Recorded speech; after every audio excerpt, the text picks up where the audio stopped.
Again, welcome to the final Jewish History seminar of the 2021 academic year at the Center for European Studies at Harvard.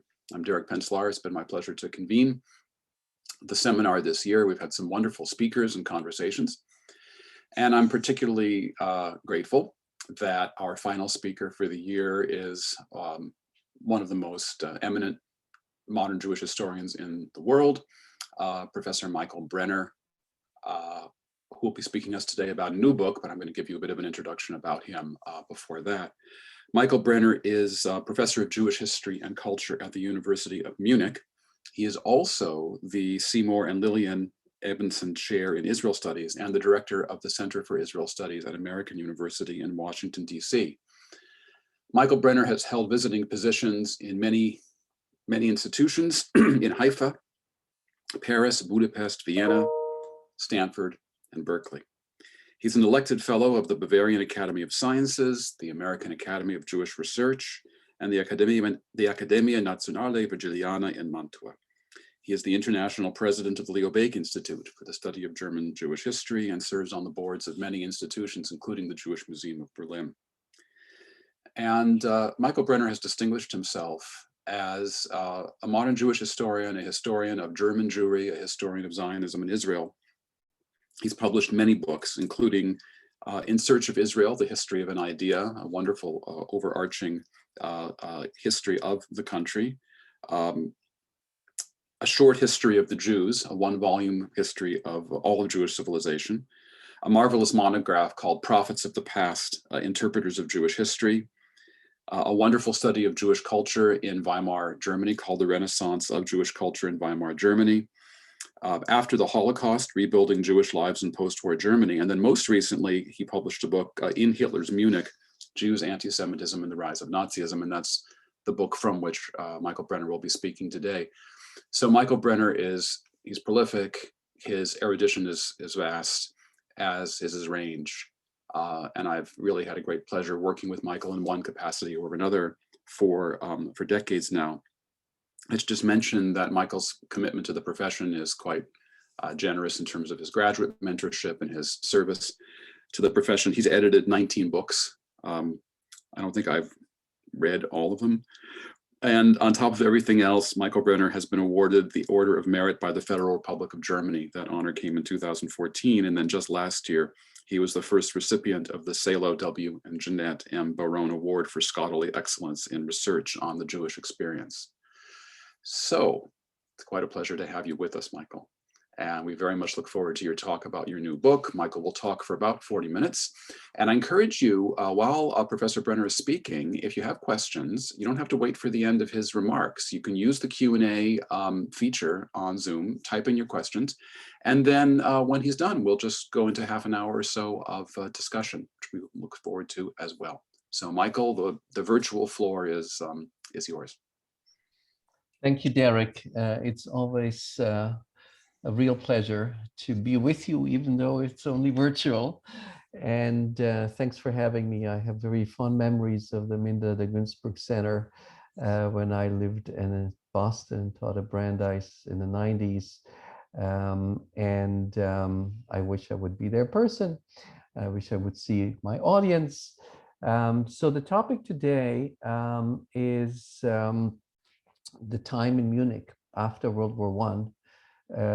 And the book, as you mentioned, Derek, it is out in German. It's not yet out in English. It has been translated. And I think my wonderful translator, Jeremiah Riemer, is actually with us today. I saw his name. And it should be out in January, I was told. So let me start with February 26. February 26 of 1919, which marked a quite unique moment in the history of Germany, but also in the history of the Jews. On this cold winter's day, a crowd of about 100,000 people assembled at Munich's Ostfriedhof, the East Cemetery, to mourn the death of Bavarian Prime Minister Kurt Eisner, who was the first Jewish head of state in history. and maybe with one exception, also the last one, the only one. Eisner had toppled the Wittelsbach dynasty in Bavaria that had reigned there for over 7 centuries. And he and his socialist government ruled about 3 months before he was assassinated by a right-wing extremist. And what was so remarkable about this scene on February 26, 1919, another German Jew, Gustav Landauer, very interested in also Zionist matters, a philosopher, writer, translator, who would himself assume a powerful position in one of the 2 short-lived Soviet republics that followed, held the eulogy for his friend Kurt Eisner. And actually, let me share my screen from here on. And I hope that works. So we were just joking before, they all look the same. They all bearded men, long beards. This is Kurt Eisner in the middle. This is actually the site where he was assassinated just a few days later. And this to the right is the funeral march with so many people. So Landauer, one German Jew, held the eulogy for another German Jew who was the prime minister. Both, of course, had long since broken with the Jewish religion of their ancestors, and yet both in some way identified with the values of Jewish tradition as they themselves defined it. Standing before the casket of his murdered friend, Landauer told the crowd, Kurt Eisner, the Jew, was a prophet because he sympathized with the poor and downtrodden and saw the opportunity and the necessity of putting an end to poverty and subjugation. Kurt Eisner, the Jew, quite remarkable for the funeral of a German head of state, of a Bavarian head of state. Usually only the enemies rubbed Eisner's nose into his Jewish background.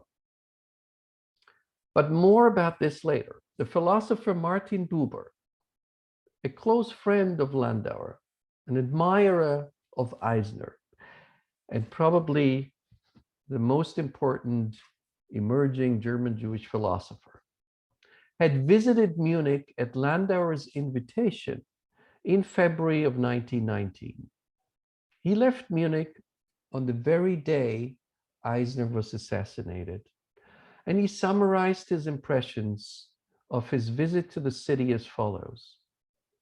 As for Eisner, he writes, to be with him was to peer into the tormented passions of his divided Jewish soul. Nemesis shone from his glittering surface. He was a marked man. Landauer, by dint of the greatest spiritual effort, was keeping up his faith in him and protected him, a shield bearer terribly moving in his selflessness. The whole thing, Buber concludes, the whole thing an unspeakable Jewish tragedy.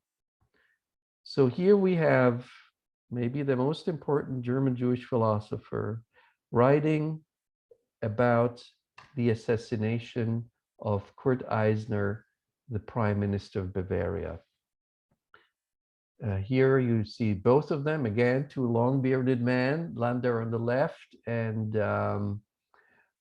Buber on the right. I hope I got the ages more or less correct here. And not long before that, on December 2nd, 1918, Landauer was still urging Buber to write about these very aspects of the revolution. That's what he wrote. Dear Buber, a very fine theme, the revolution and the Jews. Make sure to treat the leading part the Jews have played in the upheaval. Quite remarkable. To this day, Landauer's wish has not been fulfilled. While the connection between Jews and the Bavarian Revolution and other revolutions of the time certainly has broached again and again, it has ultimately been relegated to a footnote in most historical accounts. Even in the flood of new publications occasioned by the centenary of the revolution, historians and journalists are reticent to point out the most prominent actors in the revolution, and the two Soviet republics following were of Jewish descent. Biographies of the chief actors, like Eisner, emphasize that their subjects stopped viewing themselves as Jews anymore. The reason for the reticence is obvious. As a rule, one skates on slippery ice when researching the Jews and their participation in socialism, communism, and revolutionary movements. And that's always the case, but the ice becomes very slippery indeed when dealing with a place that so soon after the very events of this revolution became the laboratory for Adolf Hitler and his National Socialist movement. After all, it was mainly the anti-Semites who highlighted the prominence of Jews in the revolution. They never forgot to point that out in order to justify their anti-Jewish behavior. Actually, in Mein Kampf, Hitler himself entitled the chapter about the period when he was active in Munich after November 1918, "Beginning of my political activity." He drew a direct line between what he called the rule of the Jews and his own political awakening. In conservative circles, the motif of a link between Jews and leftists served, if not as a justification, then certainly in many cases as an explanatory framework for anti-Semitism. For example, Golo Mann, one of the sons of the writer Thomas Mann and himself a witness to the revolutionary events in the city as a high school pupil, referred explicitly to this episode as follows. Not Jewry, he says, there is no such thing, but individual people of Jewish extraction have, through their revolutionary experiments in politics in Central Europe, burdened themselves with serious blame. For example, there was the attempt to set up a Soviet regime that was unquestionably made by Jews in the spring of 1919 in Munich, and that was indeed a criminal, horrible mischief that could not and would not end well. And he goes on to say that among the revolutionaries, there were certainly noble minds like Gustav Landauer. Yet, he says, yet we as historians cannot ignore the radical revolutionary impact of Jewry. Now he does actually say Jewry, Judentum, of Jewry with a gesture of disavowal.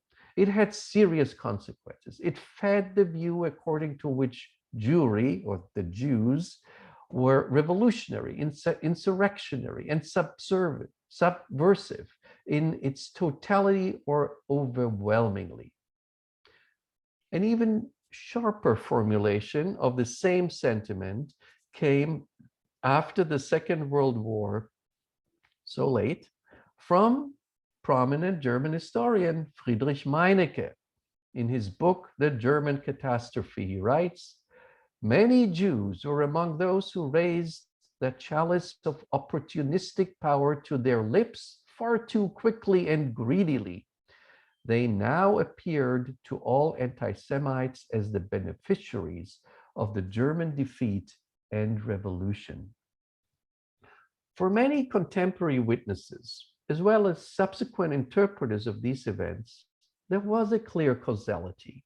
The conspicuous prominence of Jewish revolutionaries prompted a reaction that created a space for anti-Semitic agitation to an unprecedented degree. Jewish contemporaries claim to have recognized the link as much as the anti-Semites did.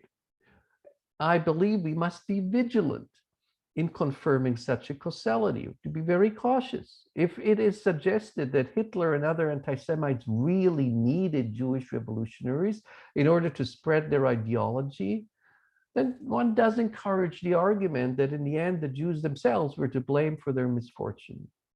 Without a Leon Trotsky and a Rosa Luxemburg, without a Gustav Landauer and an Eugen Leviné, then Hitler's anti-Semitic picture of the world would perhaps have lacked the image of the Judeo-Bolshevik. But his worldview might have still included other stereotypes. Jews as war profiteers, as usurers, as capitalists, as Christ killers, as unbelievers, whatever you want, you choose. Would these have made a difference in the astonishing success of anti-Semitic movements if the revolutionaries were not Jewish? Well, maybe, but I think as a serious historian, we cannot but only speculate about the answer to this question. But historians can also not act as if the Jewish revolutionaries, socialists, and anarchists had never existed, as if their prominence during this brief moment of German history had not been there for all to see, and as if they had denied their Jewishness just because these arguments may have been used in the past, and in fact are revived today by others, in anti-Semitic propaganda. So what I'm trying to do in this recent book is to look at this very chapter of German history also as a chapter of Jewish history. And just as Gustav Landauer had asked Martin Buber to view it, a very fine theme indeed, I would say, the revolution and the Jews. And with this, we're back to our opening scene and to Kurt Eisner. In a peaceful revolution, without the shedding of one drop of blood, this Berlin-born journalist, who had joined the pacifist independent Social Democratic Party during World War I, was declared Ministerpräsident, Prime Minister of the new People's State of Bavaria, soon to become the Free State of Bavaria, at the end of a day of anti-monarchist protests in Munich on November 7th, 1918, so 2 days before the Berlin Revolution. There was virtually no resistance on the part of the old governing apparatus or the population in the streets. Eisner's followers made their way unimpeded into the royal residence. In fact, the palace administrator, Jacob Willner, noted later, when the most sovereign gentleman had left the residence, the king, I shut the windows in the royal palace, helped extinguish the lights, and after the officiant on duty and the footman who had no further instructions had left, I closed all the doors and made my way to the chapel courtyard. That was the revolution in Munich. To a great extent, the revolution unfolded in the beer cellars. Where else? We're in Munich. In the Matesabräu brewery, the workers, soldiers, and farmers' councils had formed. And it was here that Kurt Eisner, in his function as their chairman, proclaimed himself as the Prime Minister of the People's State of Bavaria.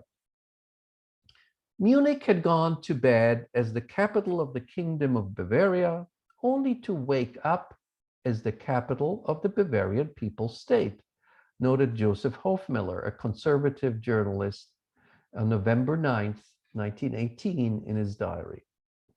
During the short reign until his assassination, just over 3 months later, hardly anyone missed to mention that Eisner was Prussian and Jewish. To the established Munich elites, a Jew could not preside over a mainly Catholic state.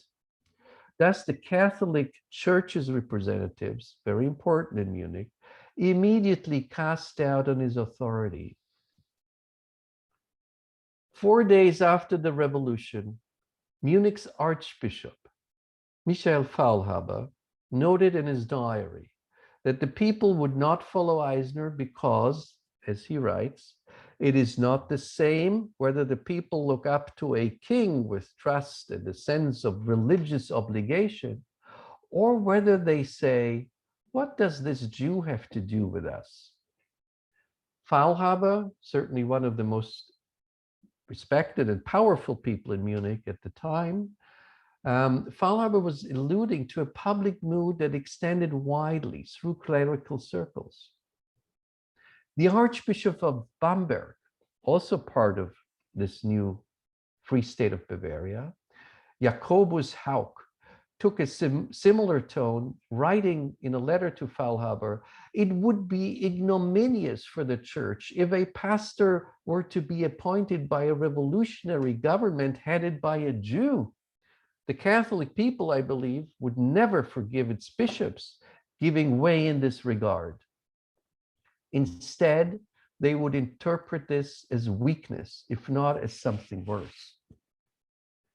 In his unpublished memoir, the man who would later become Bavaria's prime minister and state commissioner, Gustav von Kahr, lamented that the Bavarian people was letting itself be enticed and terrorized by the Prussian Jew and his clan.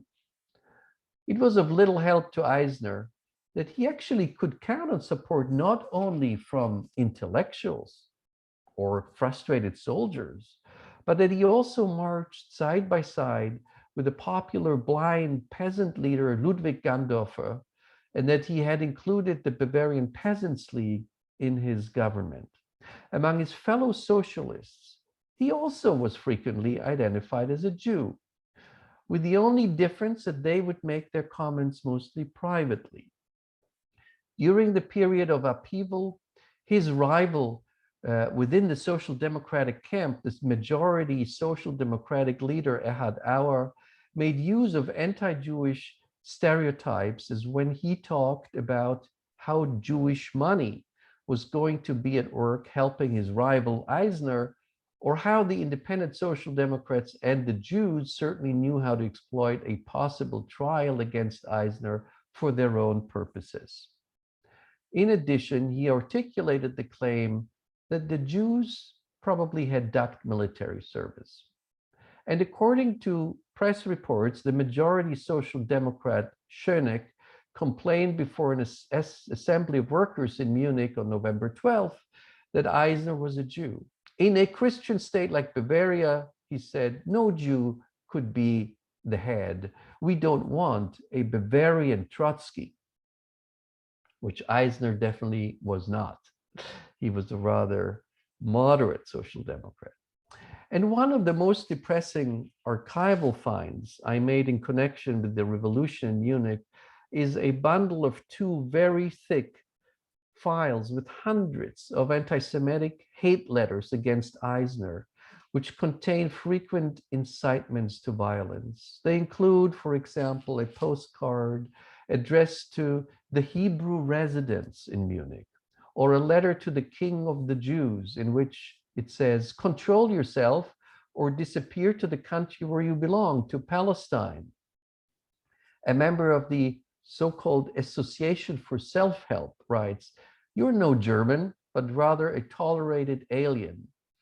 And a letter writer who calls himself a social democrat rants, we demand a national assembly and not some common Jew gang dictatorship. The Jew gang has already taken a large share of stolen money abroad, and the families are living in splendor and joyously in Switzerland. The letters are teeming with expressions like Jew pig, dirty Jew, and uncircumcised, interesting, scum Jew. Eisner is called a little dirty Jewish Polish schnorrer and the Russian Jew trickster, and so on and on and on. He is usually referred to as a Galician Jew, often even, it's not enough to be Galician, East Galician Jew, by the name of Solomon Kosmanowski, that was the most prominent one, but also Koszynski or Krusnovsky, even Faulhaber, and also the papal nuncius, later Pope Pius XII, Pacelli, also called him a Galician Jew. That was wrong. He was born in Berlin. There was no Galician part in his family. The bourgeois establishment of the city also held as little esteem of a Jew as head of their new state. A young Thomas Mann, whose father-in-law the mathematician Alfred Pringsheim was one of the few Jewish professors at the University of Munich, and who, Thomas Mann himself, had an extremely complex relationship with Jews and Judaism, expressed his disgust about the prominent role of Jews and, as he called it, the big city piss elegance of the Jew boy, leading to a Jew regiment. As early as November 8th, 1918, one day after the revolution, Thomas Mann writes in his diary, "Both Munich and Bavaria governed by Jewish scribblers. How long will the city put up with that?" A few days later, he was planning, in case of an attack on him, to say the following: "Listen, I am neither a Jew nor a war profiteer, nor anything else that is bad." That's what he wrote in his diary. And as he experienced Eisner on November 17th at the celebration of the revolution in the National Theater in Bavaria, where Bruno Walter was conducting Beethoven's Leonore Overture, this was Mann's comment: "Tasteless Eisner, little long-bearded Jewish man." One had to admit that Goethe would turn over in his grave. If non-Jews kept mentioning Eisner's Jewishness, Jews did the same. Two Jewish social democratic lawyers in Munich described in their memoirs the lack of recognition of Eisner's authority by Catholic Bavarian citizens.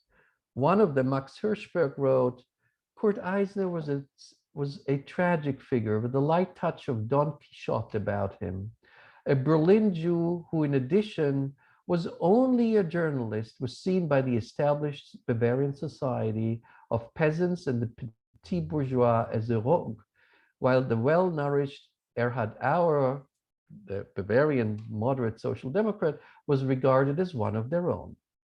And another lawyer, Philipp Löwenfeld, wrote that Eisner was viewed as the typical Bolshevik, which of course he was not. Aside from the anti-Semites, I would actually argue hardly anyone had such strong aversions to the involvement of Jewish revolutionary as Munich's Jews themselves. They knew all too well that they were going to be held responsible, in the case of failure, to what the Jewish revolutionaries did. Just as the saying went in the Russian Revolution, the Trotskys make the revolution and the Bronsteins pay the price. Or, as one Jewish newspaper put it in the midst of all the turmoil of the Bavarian Revolution, "It's the old story that the very men who stand out the furthest from Judaism are the ones constantly cited as crown witnesses against us." Munich's 11,000 Jews were part of the city. You actually see the main synagogue here, and you can see how prominent it was. It was the third largest synagogue in Germany. In the background, you see the famous Frauenkirche, the Munich Cathedral. This applied the fact that they belonged to the city. I would say was part not only of the liberal establishment, but Zionists and Orthodox Jews as well. They felt citizens of Munich. They felt as Bavarians and as Germans. And a description of one of the famous family, the Feuchtwanger family, Leon Feuchtwanger, the writer, comes out of this family, by a relative from Berlin is very telling. When the relative says, "In Munich, I had extensive family, the Feuchtwanger clan, which was mostly Orthodox. Not only were its members culturally German, they were downright Bavarian. One need only have heard prayers pronounced in Hebrew with an Upper Bavarian accent to know how much they were this way. One would go to the beer cellars where one could bring one's dinner along. One clambered up the mountains, knew the museums like one's own home, and it was our Munich, in which even the Jew from Berlin was regarded as a foreigner." And in fact, the Feuchtwanger family was known for, after going to the Orthodox synagogue on Shabbat morning, they would have a Stammtisch, a regular table in the Hofbräuhaus to drink their coffee in the afternoon. Of course, they wouldn't pay then, but would pay the next day. Munich Jews were known of attending the Hofbräuhaus just as they were attending their synagogues with the same enthusiasm as mountain climbing and swimming in the Bavarian lakes. At the beginning of the revolution, some Jews were still voicing hope that this new politically active role for Jews would perhaps finally grant them complete emancipation. But very soon it became clear that the price they had to pay for it was very high. And there were warnings in many newspapers at the time about pogroms. Actually, the word pogroms appears frequently, the Russian word pogroms, at that time in Jewish newspapers, not only in Munich, all across Germany. As early as November 1918, some of the papers issue calls among Jews to take weapons into their own hands and defend themselves. The Allgemeine Zeitung des Judentums writes, as in Prussia, in Bavaria, as well as the most outrageous accusations are being charged against the Jew Eisner. And in Munich itself, this is what the Zionist paper, the Jüdisches Echo, had to say. One should not confuse moods with opinions, but one can take moods into account without revealing his opinions. There are too many Jews in the government, both in the Reich and in Bavaria. That is the general mood. If Jews are competent and can be used of the general public, well, then they have the same rights as non-Jews. That would include the right to be at the head of government. But if the general mood is fighting these leaders who were not elevated by a broad base, then they are perhaps not acting wisely when they remain in a leadership office. And in fact, that's what we see over time. Also among these letters in the archives, there are letters by Jews asking Eisner to resign. The majority of Munich's Jews rejected Eisner in the revolution. Some of them were monarchists, some of them were center liberals, some of them were moderate social democrats, but they did not want a Jewish head of state. One of them, Max Dreyfus Schwarz, wrote in a letter to Eisner, on behalf of several Jews from Landau in Bavarian Palatinate, to express his concerns about growing anti-Semitism and asking Eisner to make every effort at stopping, as he writes, if possible, these kinds of attacks. And a Jew from a small place in Franconia, Geroldshofen, complained to Eisner, "You are making all Jews, your co-religionists, unhappy. We Jews in Bavaria were content after all."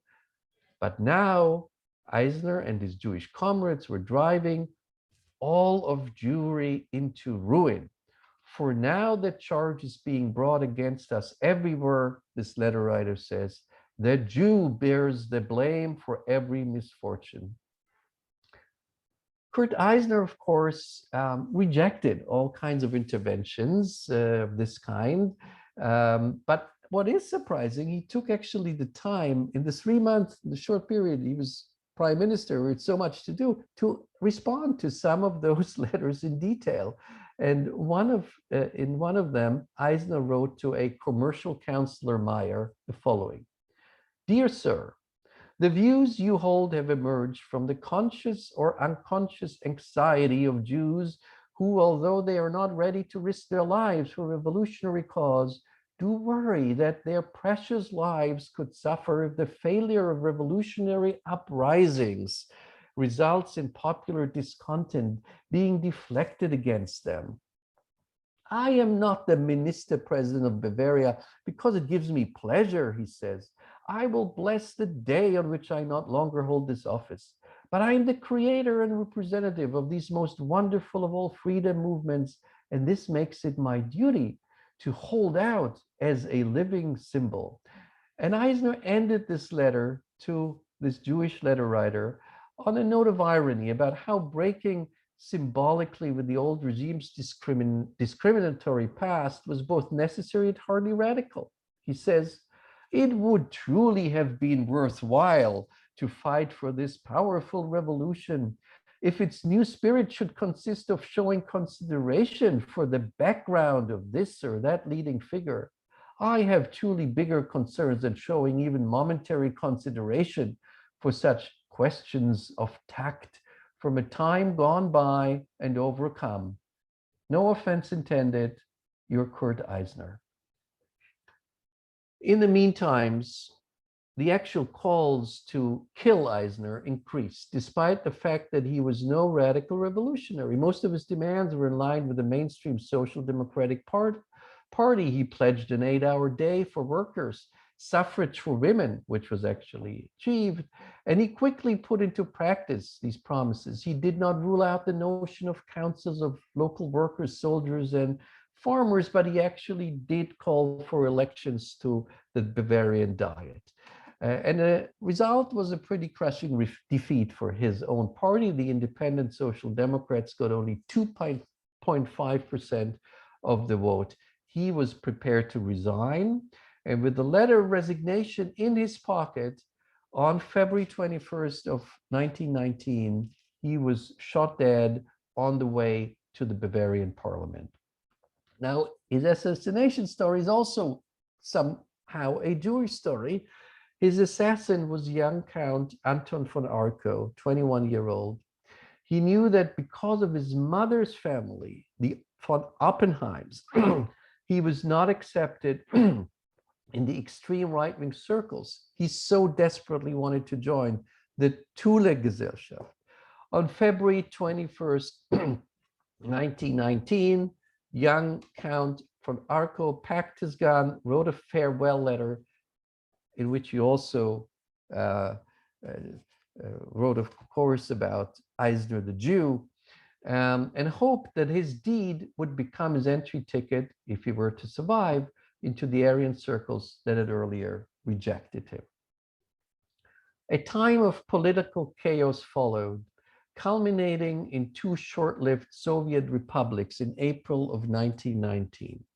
Among the many Jewish participants of all of those events were Eisner's personal secretary, Felix Fechenbach. So yes, there were other Jews surrounding Eisner. We've seen already Landauer. Now in the First Soviet Republic, very short-lived, only a week, the leading figures were Gustav Landauer and 2 other Jewish intellectuals, Erich Mühsam and Ernst Toller. Actually, also later, very well-known writers. And then in the Second Republic, which was communist, we see Eugen Leviné and others like Tovia Axelrad as leaders of this new Second Council Republic or Soviet Republic. None of them came actually from Munich.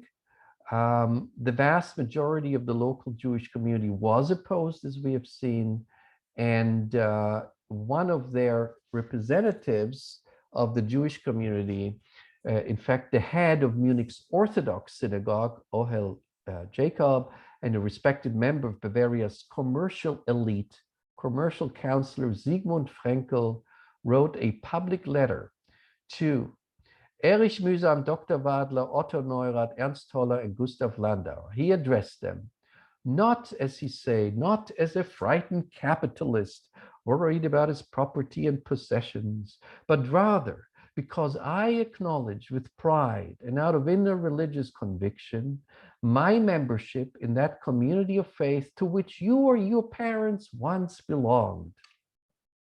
And Frankl clearly rejected any association with them. The appearance of these revolutionaries, according to Frankl, was only creating new anti-Semitism. Hence, he writes, Bavaria's indigenous Jewry shouts out, by way of me, to Bavaria's populations, our hands are clean of the horrors of chaos and of the misery and suffering that your politics must conjure up over Bavaria's future development. You alone, and only you, bear full responsibility for this. Frankl's distancing from the Jewish revolutionaries had no real impact. It couldn't be published, the letter couldn't be published at the time because it was right the first day of the Soviet Republic, but it was published in the main Munich newspaper in 1921. And actually what is interesting is one of the revolutionaries at least read it, and that was Erich Mühsam. He read it in the prison where he was spending prison time after the revolution. And he replied, and I can't read the reply now, but just out of time concerns, but it's so interesting. This Jewish revolutionary Erich Mühsam says, "You don't take away my Judaism from me. We are following the prophets of the Old Testament." So he said, "We are the real Jew. You Jewish capitalist, you may claim yourself an Orthodox Jew, but you don't speak in the name of us progressive Jews." Very interesting. But it was, of course, at this time, and I will end on this note, that Munich and Bavaria had become, by 1921, when Frankl had published this letter, that Munich by then had become the center of reactionary politics in the Reich and probably what we might call the capital of the rapidly rising anti-Semitic movement.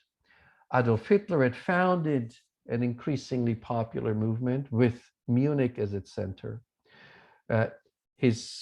The main newspaper of the movement, the Völkische Beobachter, spread anti-Semitic diatribes from Munich, but also Munich's police president,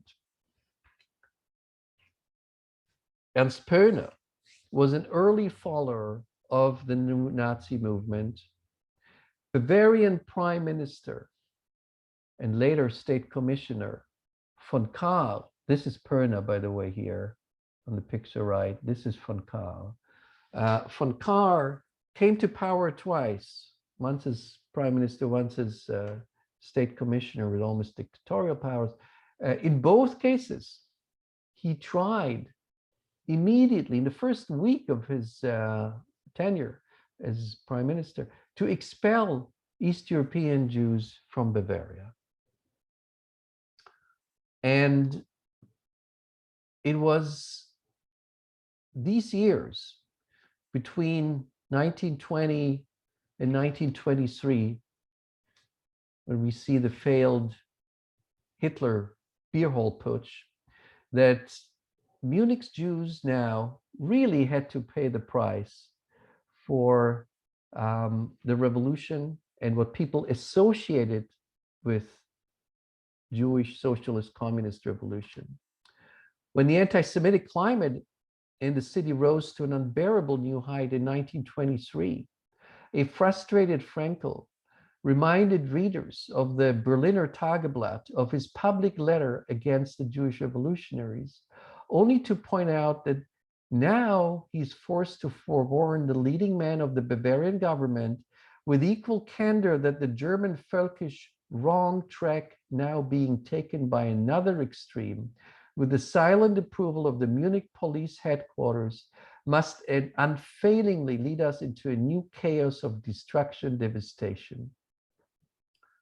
He concluded by accusing the Munich police of tolerating public agitation against Jews that positively incites pogroms. A few days later, Frankl, the leader of Munich's Orthodox Jews, Frankl himself, and that's Frankl who had distanced himself so vigorously from these Jewish revolutionaries, Frankl himself and his family became the victims of an anti-Semitic attack. On June 23rd, 1923, departing from a tramway, he was hit on the head with a blunt object. His son was also injured at the time. His son, Abraham Frankl, became later professor of mathematics at the Hebrew University. The Frankl family went immediately to the police to report the incident. When they finally arrived home, the assaults continued, though. Mrs. Frankl was beaten in front of her own front door by a local merchant known to the police, but never caught by the police, in an act accompanied by an anti-Semitic tirade. By that time, we know that the climate has changed so much that in June 1923, Thomas Mann already called Munich the city of Hitler. I mentioned briefly the police. basically the Frankls knew they really didn't matter that much. They went to the police. The police was known as anti-Semitic. The courts obviously were known, as we all know, as blind on the right eye. The assassin of Kurt Eisner, Count Arco, was celebrated as a hero, not only by his defense team, but also by the judge and actually by the prosecutor. And when his sentence was commuted, first from death sentence, which is obligatory, to a life sentence, and then later to a very short few-year sentence, there was one of the biggest demonstrations of joy within Munich University. And also the politicians, as we've seen with von Kahr, who, if we read his unpublished memoir, we can sense his anti-Semitism as well. And he was not a Nazi. He was in fact killed in the night of June of 1934, when when Hitler got rid of many other former fellows, but he was killed as well in revenge of basically failing his beer hall putsch. So by the end of 1923, Munich definitely enjoyed this reputation of, as Frankl wrote, of this center of right-wing extremism. Movies promoting religious tolerance, like Nathan the Wise, which actually were running with much success in Berlin, could not be shown in Munich movie theaters due to Nazi pressure. The University of Munich became known for being restrictive in appointing Jewish professors, and that actually led to the resignation of one of their most famous professors, a Nobel Prize winner, Willstätter, who was a chemist and a Jewish professor, because another chemist who happened to be Jewish could not be appointed. There were too many Jewish chemists then. The Berlin journalist Kurt Tucholsky openly pledged for Jews to avoid traveling to Bavaria. Adolf Hitler used Munich as a testing ground, and that is kind of my thesis in this book, for his anti-Semitic politics and actions. He failed in November 1923 with the ill-fated beer hall putsch, which was, by the way, accompanied by pogroms against local Jews that read very much like the pogroms exactly 15 years later on November 9th, 1938. But 10 years after the ill-fated beer hall putsch, the anti-Semitic actions practiced in Bavaria after World War I would now become official policy, and not only in Bavaria, but in the entire Reich. Thank you for your attention, and I hope I will get your questions and be able to answer them. Oh, thank you, Michael. That presentation was absorbing and fascinating, also terrifying. You know, this is a good example of what happens in Munich doesn't stay in Munich. What happens in Munich spreads. And of course, and we'll get to this in the Q&A, there's obviously questions of contemporary relevance as well as historical relevance. Let me just start by asking a couple of historical questions that was recurring to me as you were speaking. One is, as you say, Eisner was not a radical. He had been a leader of the independent socialists. Given the level of anti-Semitism, given the fact that in the election, you know, 2.5 months or whatever after his appointment, his party gets 2.5% of the vote. How do you account for how he was able to come to power in the first place? And I'm sure he'd encountered anti-Semitism as a younger man in Prussia. If you could talk a little bit about how does a Jew get as far as he did in the first place?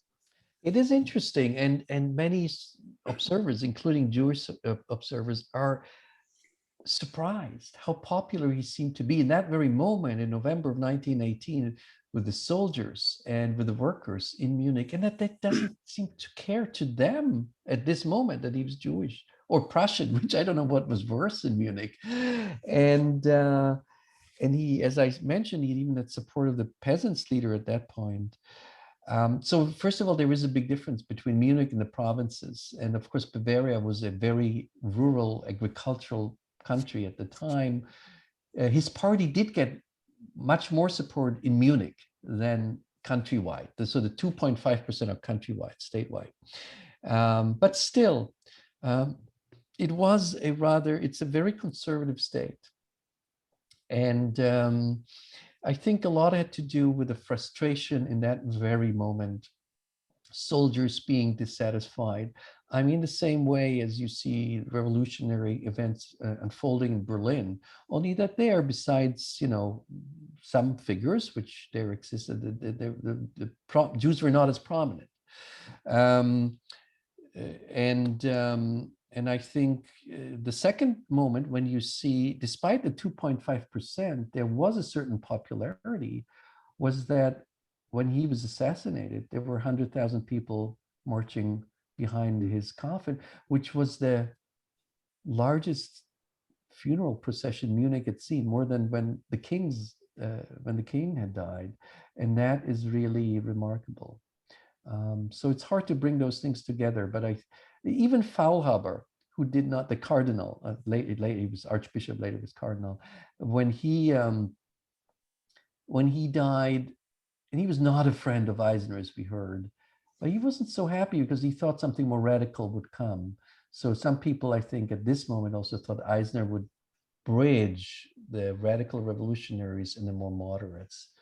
And there was a certain irony, if I may say, the street where Eisner was assassinated and where there's some, memorial in the ground, it's called Cardinal Faulhaber Street today. He was definitely not a friend of his. Wow, it's fascinating. Well, let me turn to some of the questions that have come in. One is from Christopher Jackson. How did Bela Kuhn's Hungarian Soviet Republic influence German perception of the Jews' role in revolutionary politics, or Hitler's view? Because that's going on at around the same time. That's a great question. And I would say that that was the only other example where I think Jews were also as prominent as in the Bavarian Revolution. Although it is quite interesting that almost all of the leading figures in especially these short-lived revolution were Jewish. And of course, not everybody, but among the handful of leading figures. The funny thing is that one of the non-Jewish leading figures was called Levin, and he happened to be not Jewish, but everybody, of course, thought because of his name he was Jewish.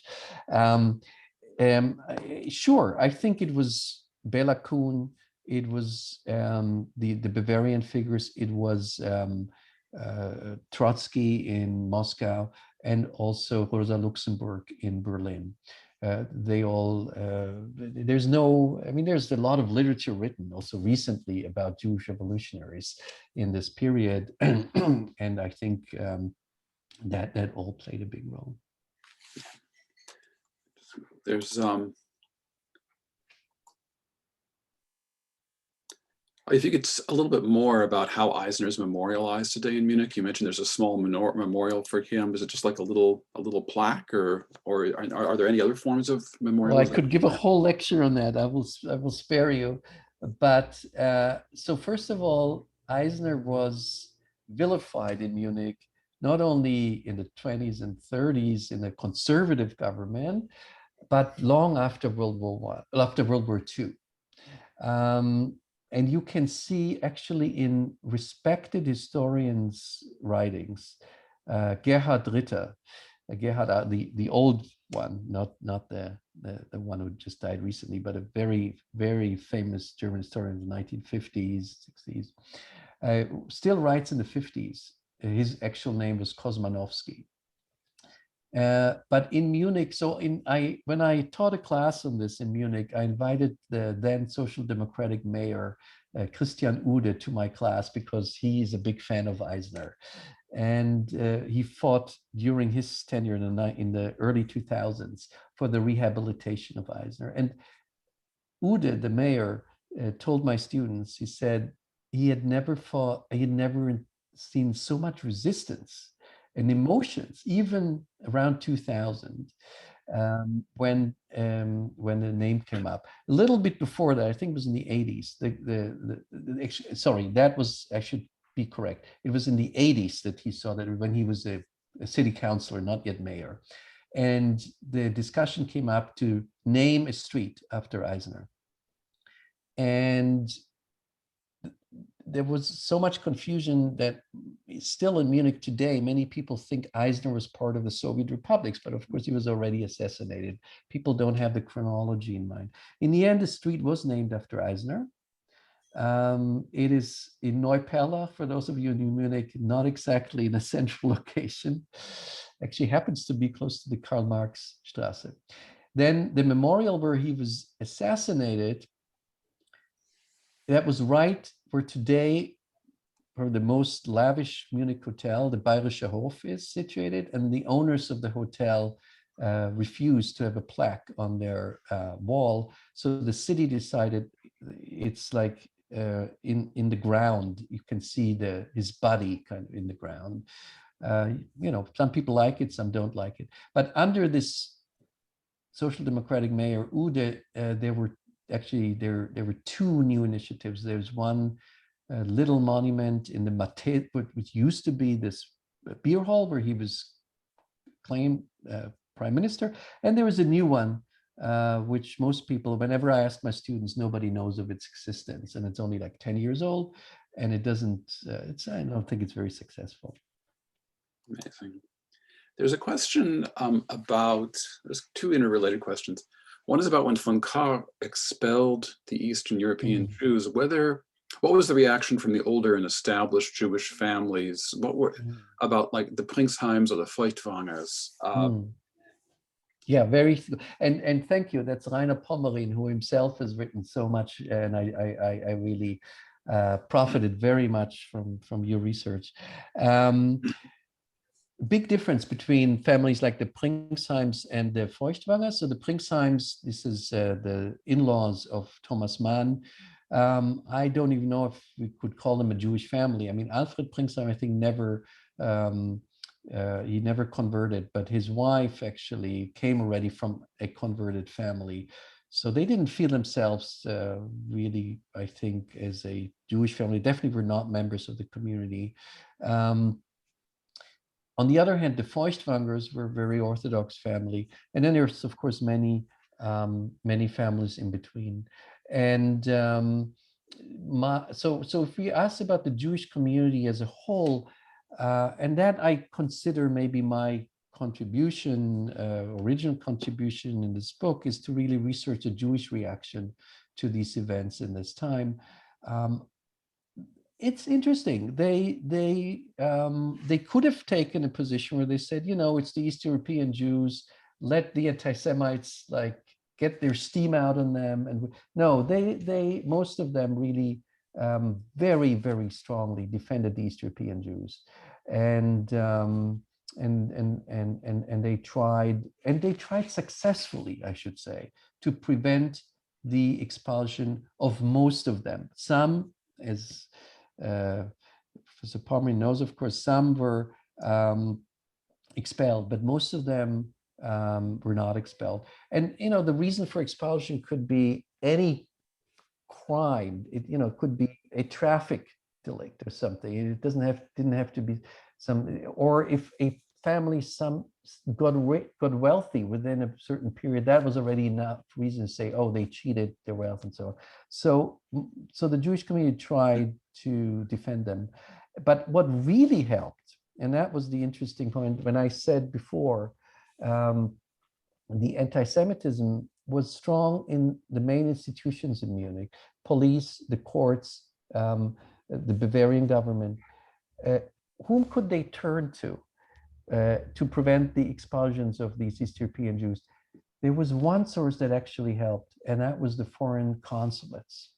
And I went to look at the consulate, at the archival material in the State Department of the American consulate in Munich, and also the Austrian one. And the Austrians are simply afraid that they would be expelled to Austria. So they very strongly tell the Bavarian government, if you expel them to if you expel your Jews to Austria, we will expel Bavarian citizens to Bavaria. And that helped. And the American case was very interesting. When these East European Jews, actually, when the talk of pogroms started, some very influential American Jews of German descent, the Schiffs and others, the Warburgs, there's personal letters they writing to actually the Secretary of State in the early 20s. What is going on in Munich? And then the Secretary of State writes to the ambassador in Berlin. The ambassador of Berlin writes to the consul general in Munich. And the answers are interesting because it also reveals the anti-Semitism in the State Department. They say, yes, things in Munich are, what's going on is critical. Things are not good for the Jews here, but they were the war profiteers and they were the revolutionaries, and it's their own fault. So that is kind of the language of the State Department time.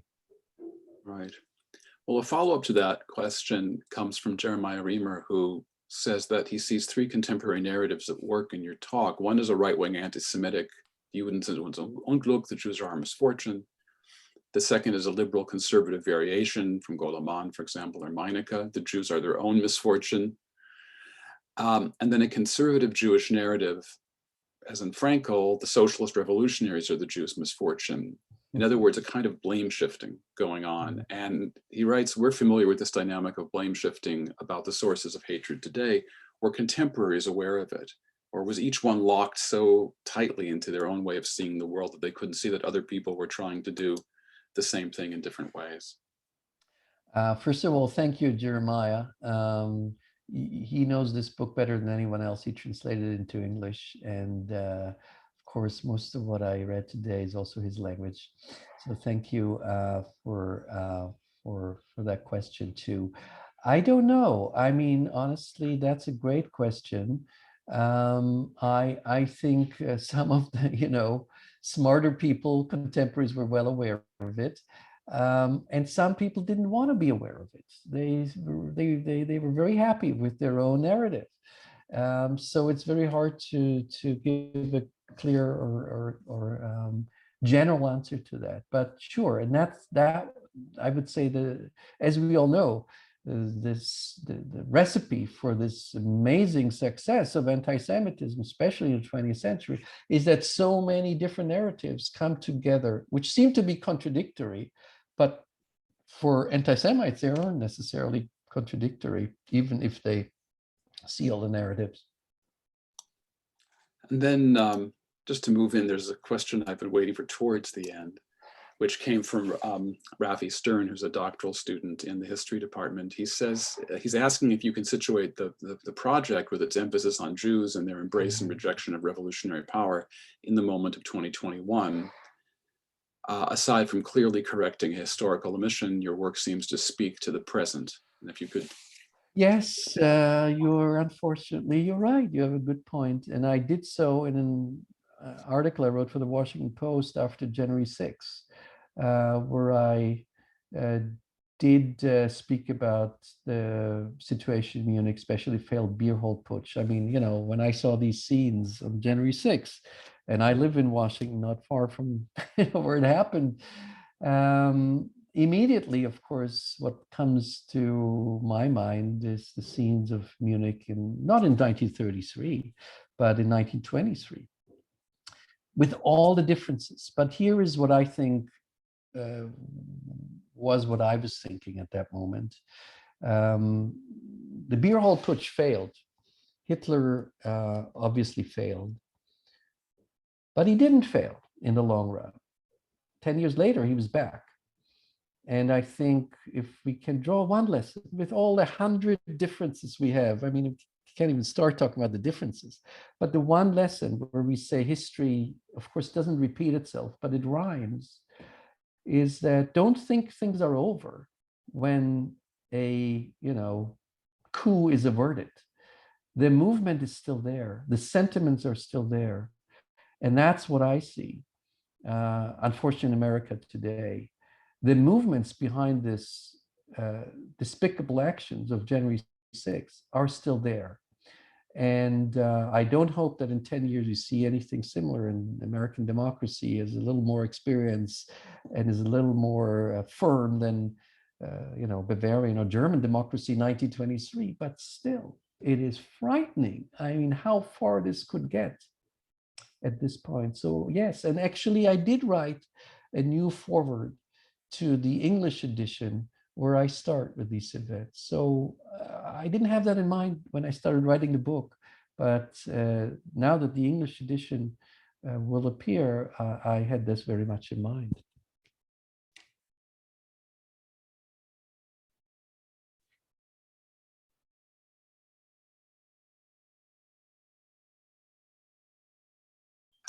We have time for one more question. I don't want to end on too frightening or depressing a note, so I'm going to ask a different question.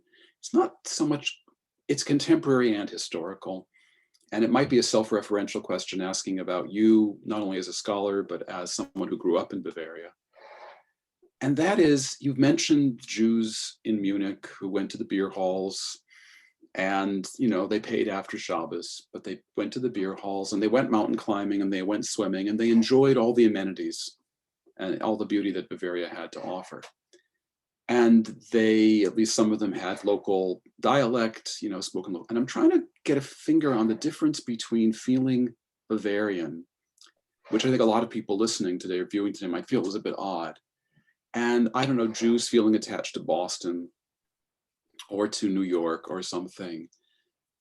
The difference between feeling an attachment where there doesn't seem to be an automatic pushback and one where there is, and between an identity based on values and one based on practice. So let's say you say, I'm a German Jew, I'm a proud German Jew. Well, why are you a proud German Jew? Well, one of the reasons could be values of Bildung and education and this and that, as opposed to, I like the beer halls and I like and those things are very important to people. Those material things are really important. So I'm just trying to figure out, to the extent, especially as things turned sour after World War I in Bavaria, and the Jews in Bavaria and Munich in particular are exposed to so much danger, what it means to be a local Jew, what it means to have that local identity when it's being called into question so violently. Maybe that question isn't a whole lot less depressing than the last one. I was trying to make it less depressing, but maybe I failed. No, it is less depressing. It's more about the past, I guess. Yeah. So I think, first of all, German Jews were not unlike other Germans, of course. I mean, Catholic Munich population felt the same way as, people, citizens of Munich, as Bavarians, as Germans. So did Jews as well. Everybody spoke dialect, so did Jews as well. It's just maybe surprising for us today, but back then that was definitely not surprising to anyone. So there were local, regional, and national identities, just as now.